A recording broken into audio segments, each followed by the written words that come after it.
Olá, seja bem-vindo, seja muito bem-vinda ao CDF Concursos. Meu nome é Eduardo Fávero, sou o seu professor de Direito Previdenciário e estarei com você em mais uma videoaula em nosso minicurso de Direito Previdenciário para concursos públicos. Hoje abordaremos a questão da previdência complementar, do regime de previdência privada, que tem um caráter complementar aos demais regimes. Vamos então para a nossa telinha.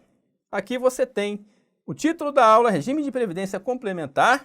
Como já falado, ele se ajusta ao sistema de previdência que também é composto pelo regime próprio e o regime geral de previdência social. Então, ele vem para complementar as deficiências do sistema. O que falta o sistema oferecer é preenchido pelo regime de previdência complementar.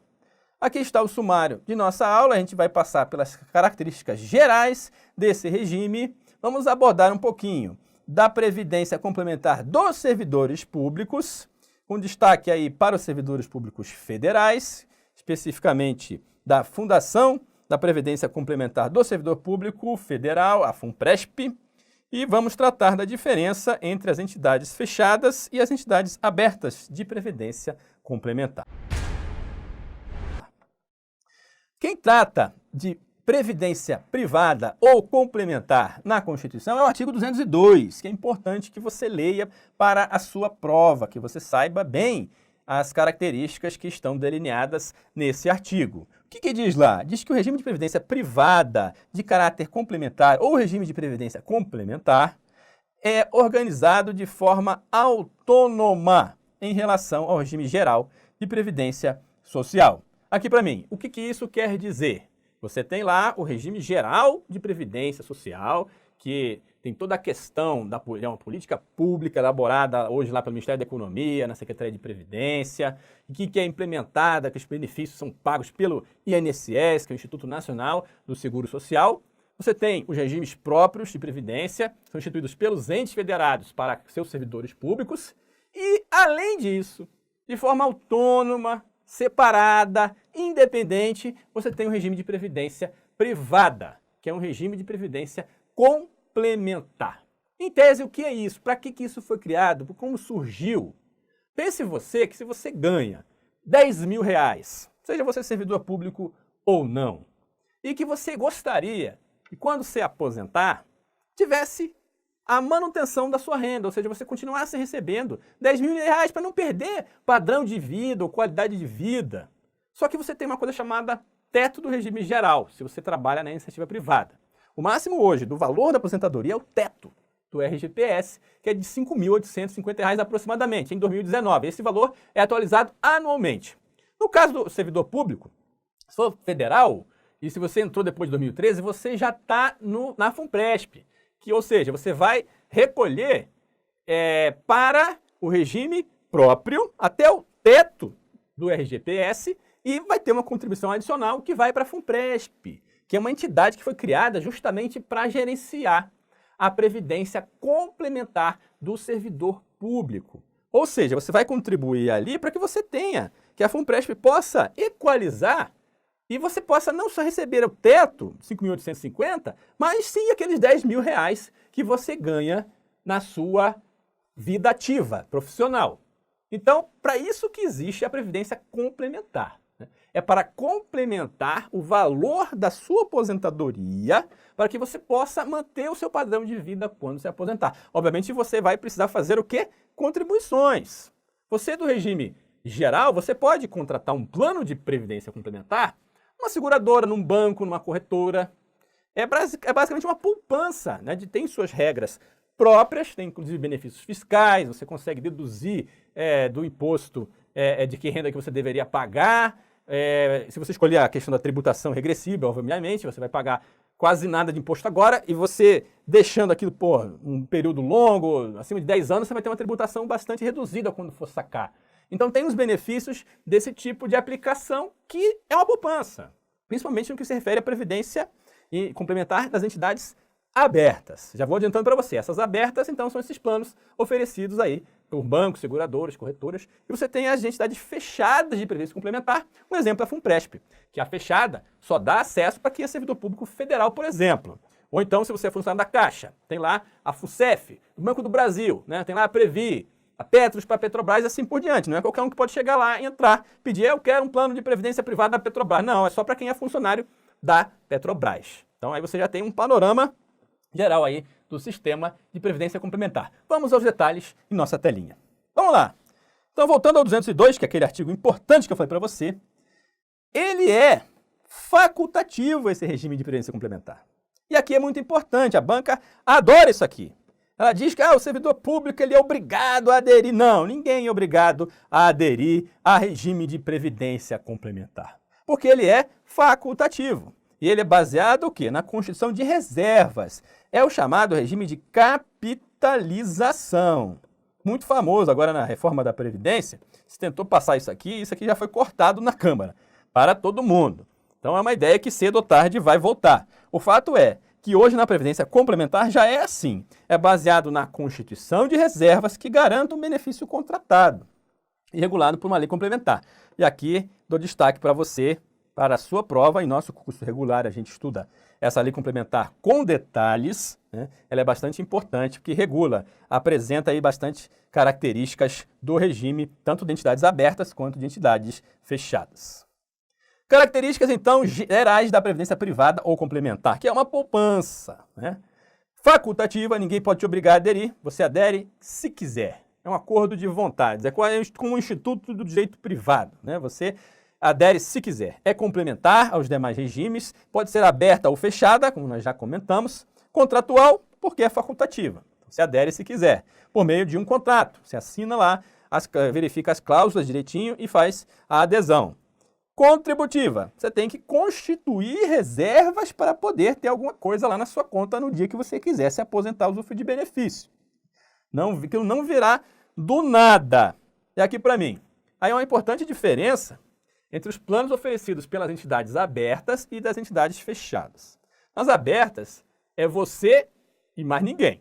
Você é responsável por fazer os aportes mensais, semestrais, do jeito que você quiser. Mas, obviamente, quanto mais você aplicar naquela conta, mais a tendência é que mais você tenha lá no futuro um benefício melhor. Ao passo que, na entidade fechada, já tem as regras próprias. Normalmente você vai ser descontado já em folha, que você é servidor público federal, ou você é funcionário da Petrobras, do Banco do Brasil, da Caixa, etc., já vem direto a contribuição lá para a entidade fechada, e só que ali você tem o chamado patrocinador. Ou seja, a Caixa é a patrocinadora da FUNCEF. Então, ela vai também contribuir, botar um pouquinho lá na sua conta, além daquilo que o servidor ou o empregado público colocou, obrigatoriamente, que ele aderiu, né, estabeleceu lá o valor do desconto, ele é descontado daquilo, mas vem o banco, vem a entidade pública e coloca lá também mais uma parte, a contrapartida do patrocinador, né? Isso não tem no plano aberto, tem sim nos planos de entidade fechados. Voltando aqui para a telinha, então é o regime de capitalização, cada um com a sua conta, aplicando lá, fazendo render juros, passar do tempo trabalhando juros compostos a favor daquele que deposita, e você também tem órgãos fiscalizadores ou reguladores. No caso das entidades fechadas, você tem a Previc, Superintendência de Previdência Complementar. E os planos abertos é a SUSEP, a Superintendência de Seguros Privados. A autarquia que também cuida da questão dos seguros como um todo, mas abrange também a Previdência Complementar Aberta. A Previc vai cuidar lá dos fundos de pensão, outro nome aí para as entidades fechadas de previdência complementar das grandes empresas estatais brasileiras. Vamos ver uma questão de prova. Para a gente treinar, é importante sempre treinar para ver se a gente entendeu, já se acostumando com a linguagem cobrada em concursos públicos. Por previsão constitucional, o regime de previdência privada, além de facultativo, até que beleza, é baseado na capacidade econômica de empresas patrocinadoras? Não. É baseado o quê? Na constituição de reservas. A questão da capacidade econômica entra somente nos planos de benefícios das entidades fechadas, que ela é obrigada a fazer uma contrapartida. Mas o texto constitucional é claro, né? Ele é baseado na questão de reservas, como se fosse a sua própria conta em que você vai acumulando recursos, juros, para lá na frente poder usufruir de benefícios com ou sem patrocinador, com ou sem contrapartida. Então a questão está errada. Outra questão mais simples, ao ser empossado, Paulo estará obrigado a aderir ao plano previdenciário complementar? Nunca, né? Ninguém é obrigado a aderir em hipótese nenhuma a plano previdenciário complementar. Portanto, a questão está errada, está deixando bastante a desejar.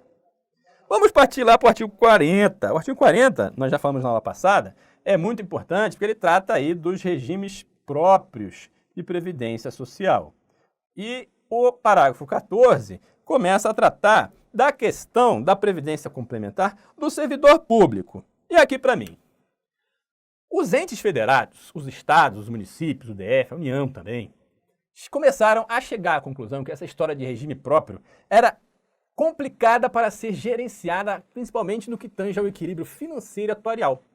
Por quê? Porque os sindicatos, os servidores públicos, sempre atuam no sentido de ter aumentos, muitas vezes acima da inflação, e você se aposenta e continua tendo a tal da integralidade da paridade. Ou seja, a integralidade é você receber o mesmo salário, o último salário que você recebeu quando estava na ativa. E aí reajustado, né, conforme os índices anuais, aí, NPC. Mas além da integralidade, eles têm também a chamada paridade, ou seja, quando tem um aumento de salário real, por alguma lei, dos funcionários da ativa, atinge também os que estão na reserva, os que estão aposentados e os pensionistas. Também recebem esse reajuste, né? Isso são coisas que acabam contribuindo para um desequilíbrio financeiro. E os entes, então, perceberam que era muito mais jogo eles limitarem a um valor, como, por exemplo, o teto do regime geral, para o seu RPPS. E se o servidor quiser ganhar mais, então ele contribui a mais por fora para uma entidade fechada, para um regime de previdência complementar organizado pelo próprio ente público. Então, isso foi autorizado pela Constituição, lá no parágrafo 14 do artigo 40. Vamos a ele? A União, os estados, o DF, os municípios, desde que instituam um regime de previdência complementar, olha aqui a condição, eles têm que permitir que o seu servidor faça adesão a esse regime, ele vai poder fixar para o valor das aposentadorias e das pensões o limite máximo do regime geral, ou seja, o teto do RGPS para todas as aposentadorias e pensões, mas você tem que dar para o servidor a possibilidade de ele contribuir para um regime de previdência complementar organizado pelo próprio ente federado.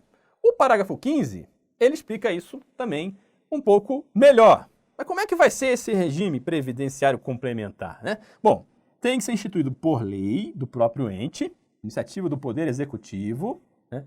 Tem que obedecer lá o 202, ser facultativo, né? E também tem que ser por meio de entidades fechadas de previdência complementar de natureza pública.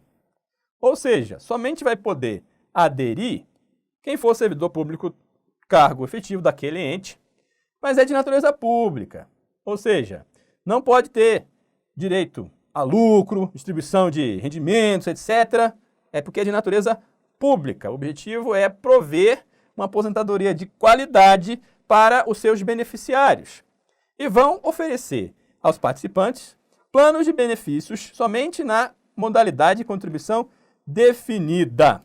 Aqui para mim, era muito comum, lá na década de 70, década de 80, até bem pouco tempo atrás mesmo, oferecer os tais dos planos de benefício definido. Ou seja, o risco ficava todo para o ente ou para a entidade pagadora. O servidor ou contribuinte podia pagar uma merreca, mas sabia que lá na frente ele ia receber X. Hoje não. Hoje não existe mais, não é mais permitido esse tipo de plano de benefício definido para os entes públicos, para as entidades fechadas de previdência complementar. Por quê? Porque é muito difícil você manter o equilíbrio financeiro atuarial com esse tipo de plano, em que você muitas vezes estabelece aí uma contribuição pequena para um benefício grande. Ao passo que hoje você define a contribuição, vou descontar X por mês.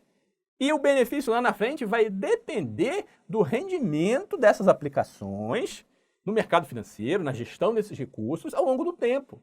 E é o que tiver lá na conta, lá na frente, é que você vai fazer efetivamente o cálculo de quanto vai ser o benefício que você vai receber. Então, duas coisas. É mais vantagem você contribuir com um valor maior, mas, ao mesmo tempo, você tem como interessado se assegurar que a gestão desse fundo seja profissional e consiga obter bons rendimentos durante o tempo. Porque, senão, o seu benefício provavelmente poderá ir para a cucuia ou brejo. Voltando aqui para a nossa telinha. Questão de prova. A União, os estados, o DF e os municípios podem instituir regime de previdência complementar, até aqui, beleza, para seus respectivos servidores titulares de cargos efetivos, sempre eles, tá? Se aparecer cargo em comissão, servidores provisórios, isso não serve, tá? É somente para os servidores titulares de cargo efetivo, mediante a criação por lei, beleza, não pode ser por decreto, de iniciativa do Poder Executivo, não tem legislativo aqui, de entidades fechadas de previdência complementar, que são fechadas somente para os servidores, natureza pública, né? Não pode visar o lucro, não pode seguir lá os institutos do direito civil. Tudo certinho aqui, questão perfeitamente correta. Vamos ver aqui um resuminho para você sobre as principais características das entidades abertas, então, de previdência complementar. Bom, qualquer um pode contratar os planos, ou seja, você escolhe no mercado, verifica lá a chamada taxa de carregamento, ou é a taxa de administração. São taxas importantes que você tem que checar, porque vai correr bastante o seu rendimento se você escolher um plano que tenha alta taxa de carregamento e alta taxa de administração. A taxa de carregamento, ela incide sobre o total daquilo que você contribui, então é uma taxa muito pesada. Corra atrás, verifique quais são as entidades, as seguradoras, os bancos, corretoras que oferecem planos com baixa ou até quase nula mesmo taxa de carregamento. E a taxa de administração também é importante, que incide aí sobre o rendimento. Então, procure também algum plano com baixa taxa de administração. É uma aplicação financeira, é uma poupança, né? E que pode ter até benefício fiscal, né? Dependendo aí do tipo de tributação que você escolhe. Você escolhe isso quando vai contratar, se você quer regressiva ou progressiva, né? A regressiva, ela dá direito à isenção fiscal, você deduz aquilo da sua declaração, e lá na frente, depois de 10 anos, você vai ter um imposto de renda no valor de 10%, né? Ao invés de 27,5% que você poderia ter hoje. Então, é bastante interessante aí para quem tem uma sobra financeira e pode jogar para o futuro essa tributação. É submetida à regulação e à fiscalização da SUSEP. A SUSEP é a Superintendência de Seguros Privados, né? O órgão regulador das entidades abertas de previdência complementar. E por isso, porque ser contratual, ela é bem contratual, né? Um acordo de vontades, submetido às normas do Código de Defesa do Consumidor, porque é um produto, né? E é um consumidor que vai lá adquirir e vai fazer a adesão a esse produto. Em relação às entidades fechadas, percebam que há uma dicotomia, uma oposição. Somente os empregados, os servidores associados podem aderir, né, àquelas entidades. Por isso que elas são chamadas de entidades fechadas, não é qualquer um. Tem características previdenciárias, porque não é só a questão da poupança, não é só uma aplicação financeira. Existe um envolvimento maior do patrocinador, dessa entidade, para com o bem-estar, para com a proteção do empregado público ou do servidor. Muitas vezes também oferecendo planos com auxílio-doença, com a questão da invalidez, oferecendo de seguros, produtos à parte também. Então, ela tem características previdenciárias porque vai além de ser uma mera aplicação financeira, coisa que não tem lá na entidade aberta de previdência complementar. É submetida à regulação a fiscalização da Previc. Perceba que é outra entidade, né? Superintendência de Previdência Complementar, lá do Ministério da Economia, em que tem esse papel de verificar, de fiscalizar a saúde financeira, a gestão dessas entidades fechadas de previdência complementar e, por ter características previdenciárias, não está submetida, então, às normas do Código de Defesa do Consumidor. Mais uma questãozinha de prova para a gente treinar. O regime de previdência complementar dos servidores públicos será instituído por lei, muito bom sempre, do Poder Executivo, perceba que não é legislativo, observados os princípios e regras constitucionais aplicáveis ao regime de previdência privada, no que couber, por intermédio de entidades abertas ou fechadas. Opa! As abertas não, né? E perceba que a entidade ela é fechada e é de natureza pública, né? Natureza pública. Então, é complicado dizer que tudo que é aplicável à previdência privada é aplicado a esse tipo de entidade, somente a fechada e de natureza pública. Oferecerão aos respectivos participantes planos de benefício somente na modalidade de contribuição definida. Aqui está certo, né? Não é benefício definido, é contribuição definida, mas ela está errada porque não pode ter entidade aberta nessa questão da previdência complementar do servidor público. Meu amigo, minha amiga, mais uma vez, muito obrigado por sua companhia. Essa é a última aula do nosso mini curso de Direito Previdenciário, então eu faço um convite para você adquirir o nosso curso regular. Você que quer se preparar aí para o concurso dos tribunais, a gente percebe que o Poder Judiciário está se movimentando no sentido de contratar novos servidores em vários estados, em vários tribunais, e o nosso curso oferece uma cobertura completa de todo o edital, de tudo aquilo que pode cair na sua prova. De qualquer forma, desejo a você um grande abraço, uma boa sorte na sua preparação e até a próxima.